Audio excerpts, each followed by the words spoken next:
पत्रकारिता लेखन एक्चुअली में होता क्या है, कैसे लिखा जाता है। फिर हम आपको बताएंगे कि अखबार के लिए ख़बरें किस तरीके से लिखते हैं, अखबार में जो ख़बरें आपको नज़र आती हैं वो कैसे लिखी जाती हैं। फिर ऑनलाइन यानी वेबसाइट में अगर आप काम कर रहे हो या फिर काम करने जाओगे तो वहाँ पर क्या तरीका आपको ख़बरें लिखने का अपनाना होगा। फिर बात करेंगे टीवी के लिए आप ख़बर कैसे लिख सकते हैं। तीनों तरीके बेसिक तीनों का सेम है, लेकिन जो लिखने का तरीका है, शब्दों का हेर-फेर थोड़ा सा इसमें हो जाता है। सबसे पहले बात करते हैं कि पत्रकारिता लेखन क्या है। तो पत्रकारिता लेखन पत्रकारिता की भाषा को सीधा, सरल और सहज होना चाहिए।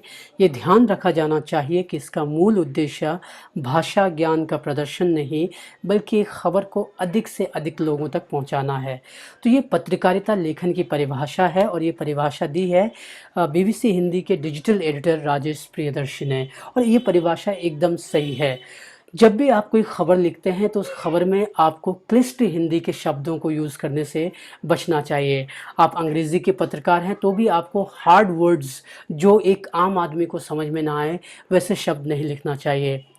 पत्रकारिता जगत में बोला जाता है कि जो भी खबर आप लिखो वो बोलचाल की भाषा में लिखो, लेकिन बोलचाल की भाषा का मतलब ये नहीं कि अरे मेरे टेढ़े मेढ़े भी लिखते हैं आप। थोड़ा सभ्य भाषा होना ज़रूरी है, लेकिन क्लिष्ट हिंदी आपको अवॉइड करना है या क्लिष्ट शब्द लिखने से आपको बचना चाहिए। अब शुरू करते हैं खबर लिखना। तो एक खबर के लिए मैंने एक एग्ज़ाम्पल लिया है जिसको हम हर जगह एग्ज़ाम्पल के तौर पर ट्राई करेंगे, उपयोग करेंगे।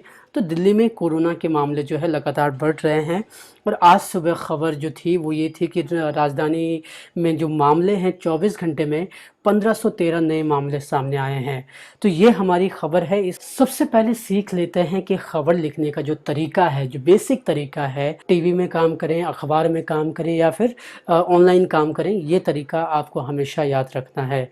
अगर आप जर्नलिज्म से जुड़े होंगे या फिर जर्नलिज्म के छात्र होंगे तो आपने उल्टे पिरामिड के बारे में ज़रूर सुना होगा। अब उल्टे पिरामिड का मतलब क्या है? तो देखिए, किसी भी खबर में 3 अहम बिंदु होते हैं।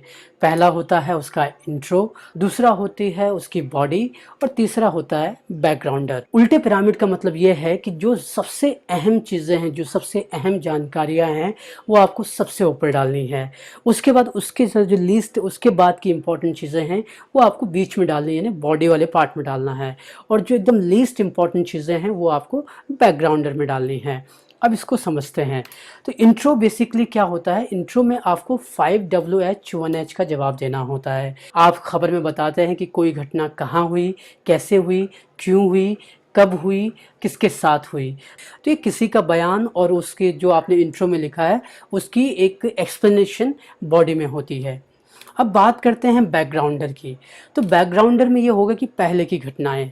अब मान लीजिए जहाँ पर कोई दुर्घटना होती है, उसमें मान लीजिए कोई आगरा में कोई दुर्घटना हुई, वहाँ पर तो आप ये लिखेंगे कि इसी सड़क पे, मान लीजिए उस सड़क पे 2-4 हादसे पहले भी हो चुके हैं, तो आप लिखेंगे, बता दें कि इस सड़क पर इससे पहले भी कई हादसे हो चुके हैं जिसमें इतने लोगों की जान गई। तो देखिए, मान लीजिए कि कोई एक सड़क हादसा हो गया, एक आसान सी खबर ले लेते हैं। मान लीजिए एक सड़क हादसा हो गया आगरा में, एक ट्रक ने कार को टक्कर मार दी, जिसमें 5 लोगों की मौत हो गई, और ये घटना जो है बुधवार को हुई। अब इस खबर को आप कैसे लिखोगे? इस फॉर्मेट में जो हमने अभी सीखा, इंट्रो, बॉडी और बैकग्राउंडर वाले फॉर्मेट में। इसमें देखिए, जो इसका इंट्रो बनेगा वो पहले समझ लीजिए। देखिए, डेट लाइन आपकी आ गई है कि आगरा में हुआ है, आगरा की खबर है, तो डेट लाइन आ गई वहाँ पर। अब ये है कि इसका हम इंट्रो लिखेंगे। तो इलाहाबाद बाईपास, मान लीजिए आगरा में कोई इलाहाबाद बाईपास रोड है, तो इलाहाबाद बाईपास रोड पर बुधवार को एक हादसा हो गया। कोशिश कीजिए कि आप चाहे इंट्रो लिख रहे हो या बॉडी लिख रहे हो या कुछ भी लिख रहे हो, आपके सेंटेंसेस जो है वो छोटे हों। इलाहाबाद बाईपास रोड पर बुधवार को एक हादसा हो गया, एक ट्रक ने कार को टक्कर मार दी, इस हादसे में 5 लोगों की मौत हो गई, पुलिस मामले की जांच में जुटी है। ख़त्म। आपकी ये पूरी खबर यहीं पर ख़त्म हो गई है। इंट्रो बेसिकली यही होती है कि आप 4 से 5 लाइनों में पूरी खबर बता देते हैं। ये आपका इंट्रो है। इसमें आपके when, where, who, why, how, ये सारे जवाब मिल गए हैं। अब बात आती है बॉडी की। तो ये उसकी बॉडी है। अब बॉडी में जैसे मैंने आपको पहले बताया था कि इसमें किसी का बयान आ सकता है या आगे की कहानी आप लिख सकते हैं। तो यहाँ पर देखिए, आगरा के एसपी महेंद्र सिंह ने बताया कि ट्रक के ड्राइवर को नींद आ गई थी, उसे सामने से आ रही कार दिखी नहीं, इस वजह से ट्रक की सीधे टक्कर कार से हो गई। इस हादसे में कार के परखच्चे उड़ गए। ये आपकी बॉडी होगी। मान लीजिए मतलब आपने उस खबर को जो है एक्सप्लेन कर दिया है, कि जो मैंने इंट्रो दिया है उसको एक्सप्लेन कर दिया। कोशिश हमेशा ये कीजिएगा जब आप खबर लिख रहे हो तो कोई भी जो चीज़ जानकारी आप ऊपर दे रहे हैं वो जानकारी नीचे रिपीट ना हो, उसको आप दूसरे शब्दों में ढालिए, वो आप कर सकते हैं, तो उससे आपकी बॉडी बन जाती है। अब बात करते हैं बैकग्राउंडर की। तो बैकग्राउंडर में जैसे कि मान लीजिए जिस रोड पर ये हादसा हुआ था वहाँ पर इससे पहले भी कई हादसे हो चुके हैं। वहाँ पर हादसा नहीं हुआ है तो बता सकते हैं कि इससे पहले भी आगरा में कई हादसे हुए थे, ये हुआ था। यहाँ पर जो मैंने इसका बैकग्राउंडर लिखा है वो ये है कि आगरा में जहाँ ये हादसा हुआ है वहाँ इससे पहले भी कई हादसे हो चुके हैं। पिछले महीने ही यहाँ पर एक दंपति की सड़क दुर्घटना में मौत हो गई थी। बैकग्राउंडर का मतलब ये होता है कि आप उसकी हिस्ट्री लिख रहे होते हैं, उसका पास्ट लिख रहे होते हैं, लेकिन इसका मतलब ये कतई नहीं है कि दुर्घटना की खबर है और वहाँ पर आप जो है मंत्री जी की कहानी दे रहे हैं। कहने का मतलब ये है कि आपका जो बैकग्राउंडर है वो भी आपकी खबर से रिलेटेड होना चाहिए। तो ये है खबर लिखने का तरीका, और यही तरीका आपका अखबार में जिसे खबर लिखी जाती है उस तरीके से आप इस खबर को लिखोगे। अब वापस आते हैं अपनी दिल्ली वाली खबर पर, दिल्ली में कोरोना की खबर। तो दिल्ली में कोरोना की खबर है, अब इसको हम अखबार की भांति कैसे लिखेंगे। अब आते हैं अखबार पे। तो ये है अमर उजाला की जो कटिंग जो अखबार में अमर उजाला में छपी है ये खबर। तो यहाँ पर सबसे पहले देखिए आप कि दिल्ली में 24 घंटे में अब तक के सर्वाधिक 1513 संक्रमित मिले। सपाट हेडिंग है, कोई कैच नहीं है, कुछ नहीं है, एकदम सपाट हेडिंग। तो अखबार का पहला रूल ये है कि आपको बात डायरेक्ट करनी है, आप घुमा फिरा करके कोई चीज़ नहीं कहते हो। तो ये आपका हेडलाइन होता है। अखबार में देखिए जब आप हेडलाइन लिख रहे होते हैं तो ये हेडलाइन एक लाइन का भी हो सकता है और 2 लाइन का भी हो सकता है। हेडलाइन 1 लाइन की होगी या 2 लाइन की होगी, ये डिपेंड करता है जो स्पेस आपके पास कितना है। अगर 2 लाइन का स्पेस बच रहा है तो आप 2 लाइन का हेडलाइन बनाओगे, अगर नहीं बच रहा तो आप 1 लाइन का हेडलाइन बनाते हैं। उसके जस्ट नीचे ही देखिए जहाँ पर लिखा है कि 9 मरीजों की मौत, स्वस्थ हुए 299 मरीजों को मिली छुट्टी। इसको कहते हैं सब हेडर। तो ये आपका सब हेडर आ गया।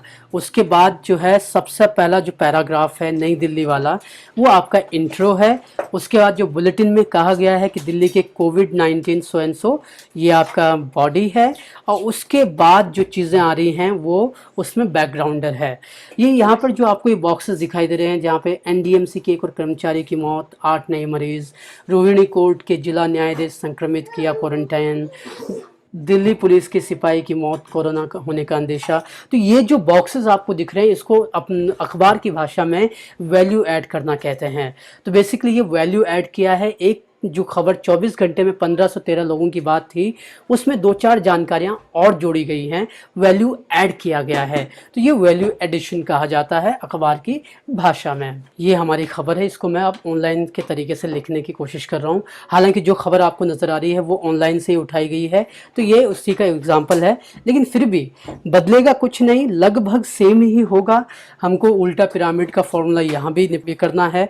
लेकिन ऑनलाइन में कई बार क्या होता है कि जब मैं इसको हेडलाइन दे रहा हूँगा तो हेडलाइन में कुछ ऐसा भी दे सकता हूँ। हालांकि ज़रूरी नहीं है कि ऐसी खबरों में दिया जाए, लेकिन जो खबरें इंटरेस्टिंग होती हैं जिनसे हमें लगता है कि ज़्यादा व्यूज़ आएंगे उन खबरों में ऐसा टाइटल अक्सर दिया जाता है। जैसे कि दिल्ली में कोरोना का कोहराम 24 घंटे में। अब देखिए ये हेडलाइन है, हेडलाइन दिल्ली में कोरोना का कोहराम 24 घंटे में सबसे ऊपर गया ग्राफ। इसमें अगर आप देखेंगे तो इसमें कहीं पर भी आपको आंकड़ा नहीं नज़र आ रहा है, लेकिन जैसे मैंने कहा कि ज़रूरी नहीं है कि हेडलाइन ऐसे भी हो गए। हेडलाइन जैसे हमने अखबार में लिखी थी वैसे भी हो सकती है क्योंकि ये एक नॉर्मल खबर है। पर अक्सर ऑनलाइन में कोशिश क्या की जाती है कि आपका अटेंशन पाने की कोशिश की जाती है हेडलाइन के ज़रिए। तो बेसिकली ऑनलाइन कोशिश ये की जाती है कि आपका अटेंशन ग्रैब करने की कोशिश की जाती है। आप हेडलाइन पढ़ कर अंदर जाओ, अंदर पूरी खबर पढ़ो, क्योंकि ऑनलाइन बिजनेस में आप जब तक पेज खोलोगे नहीं तब तक वो पेज व्यूज़ में काउंट नहीं होता। तो इसलिए हेडलाइन में हमेशा कोशिश की जाती है कि कैची हेडलाइन दी जाए। हालांकि एक नॉर्मल खबर है, एक स्ट्रेट खबर है, इसमें ज़्यादा आप ऐसा कुछ है नहीं कि जिससे आपका इंटरेस्ट जगे। अब मान लीजिए एक खबर है, जब पिछले दिनों एक खबर आई थी कि एक चीनी अरबपति था, वो अपनी बेटी के लिए दूल्हा ढूंढ रहा है और उसको पूरी दौलत देगा, ये खबर थी। तो कुछ ऑनलाइन पोर्टल्स ने जो हेडलाइन चलाई थी वो कुछ इस तरह थी, चीनी अरबपति खोज रहा दामाद, नाम कर देगा पूरी दौलत। देखिए, ये दो एक एग्जांपल के लिए मैं सिर्फ दे रहा हूँ आपको यहाँ पर कि इस तरह के भी हेडलाइंस हेडिंग्स हो सकते हैं। चीनी अरबपति खोज रहा दामाद, नाम कर देगा पूरी दौलत। अब आपने हेडिंग तो पढ़ लिया कि हाँ यार, ये मतलब क्यों दे रहा है, क्या दे रहा है। आपके अंदर थोड़ी सी जिज्ञासा ज़रूर जगी होगी कि भाई ये क्यों दे रहा है और दामाद को क्यों देगा, कैसे देगा, तो वो चीज़ आपके दिमाग में आ गई। दूसरा हेडिंग ऐसा भी बन सकता है कि चीनी अरबपति नाम कर देगा पूरी दौलत, बस आपको करना होगा ये काम। अब आपके दिमाग में चलने लग जाता है कि आखिर चीनी अरबपति ऐसा क्या काम करवा रहा है जिसके लिए ये अपनी पूरी दौलत देने को तैयार है। बेसिकली इससे आपका अटेंशन मैंने ग्रैब कर लिया है और अब आप अंदर पढ़ने जाओगे तो अंदर जो भी सामग्री होगी, अब इस जो दिल्ली वाली हेडलाइन है, दिल्ली वाली जो खबर है, उसमें आप मुझे कोई भी चीज़ बदलाव करने की ज़रूरत नहीं है। जैसी ये खबर लिखी हुई है वैसी ही ये खबर मैं आपके सामने दूंगा। पर ये इसमें ऑनलाइन में क्या होता है कि ऑनलाइन में आपके पास वर्ड लिमिट नहीं है, आप कितना भी लंबा उस खबर को लिख सकते हैं, कर सकते हैं और करना भी पड़ता है। अब आपको जो ऑनलाइन का तरीका है वो समझ में आएगा चीनी वाली खबर से। एक चीनी अरबपति आपको अपनी पूरी दौलत दे देगा। उसका कहना है कि उसके पास 2 अरब डॉलर की संपत्ति है और इसके लिए आपको, और ये दौलत वो अपनी बेटी के दामाद को देगा। जो फ़र्क आपको अखबार की राइटिंग में और ऑनलाइन की राइटिंग में नज़र आएगा वो ये है कि ऑनलाइन राइटिंग में आप कोशिश की जाती है कि आपके अटेंशन को बनाए रखें। तो जो मेन बात है, यानी जो वो 24 एक्चुअली एक खबर ये है कि वो अरबपति जो है, उसकी बेटी जो है लेस्बियन है और उसकी शादी करना चाहता है। जो भी उसके लिए शादी के लिए तैयार होगा तो उसको वो अपनी दौलत देगा, ये खबर है। लेकिन जब आप ऑनलाइन राइटिंग करते हैं तो आप कोशिश करते हैं कि शुरुआत में रीडर का अटेंशन सीख किया जाए, उसको पकड़ के रखा जाए, उसको वो पहली लाइन पढ़ करके भाग ना जाए।